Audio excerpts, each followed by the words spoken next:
Hey everybody, this is Wendy Pinnell, broker and realtor with On Track Realty. Listen, I want to tell you guys about my no good, very bad day. It started out perfectly fine. I'm out here being a good and noble citizen, and then I go to check my email. And I see it, I read it, I look again, and I'm like, oh my gosh, are you kidding me right now? All right, so that was my no good day. Let me back up and kind of explain what happened. I've told you guys before, we've talked about what value is on a house. We talked about how a buyer and seller get together and decide what value is. But then we've got the big brother lender over here going, I'm the one loaning the money, so I'm going to send in my appraiser to decide what the house is really worth, okay? The idea is that the buyer and seller decide on value, but the appraiser's got to go in there just to be on the safe side. Okay, so last week, I got notified that one of my listings, the appraisal had come in below value. And I'm like, what? How can that be? I felt very comfortable with what the value was. All right, so I get to looking at it. I get the appraisal, and I start looking at it, and I realize, guys, this guy, the appraiser, he used a 2-story house when the property was a 1-story house.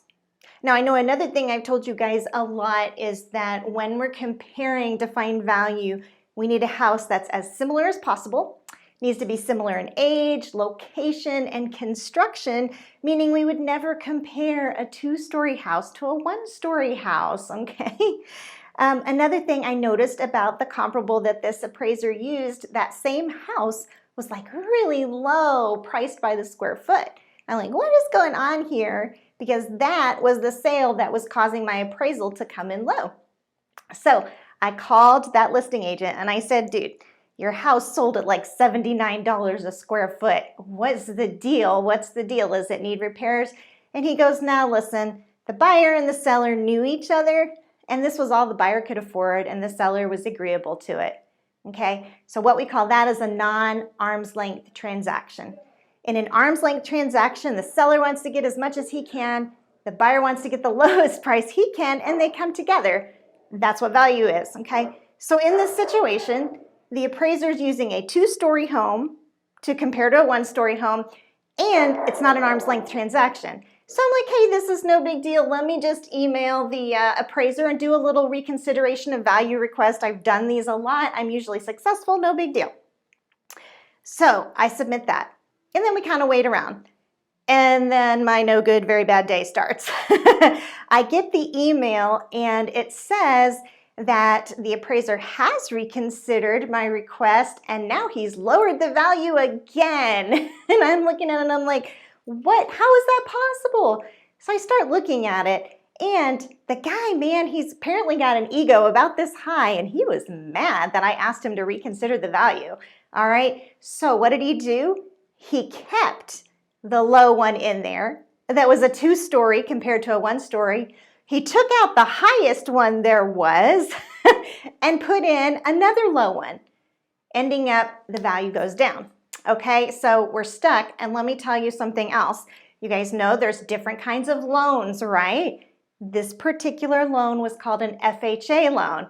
Well, here's the kicker on FHA loans. They're government-backed, and any appraisal that goes in is in the system for the next 6 months. So this appraiser really stuck it to me good. He was mad, his ego was big, and he got me good because now the house that is worth so much more, any buyer with FHA cannot pay more than the ridiculous appraisal he came up with. Ugh, bad day. So moral of the story, guys, the moral of the story is if you can, don't go with an FHA buyer. Go with a conventional loan buyer. A conventional loan buyer is going to have better credit, but the important thing is that if the appraisal comes in low, it's not going to affect any future transactions like an FHA transaction or an appraisal will, okay?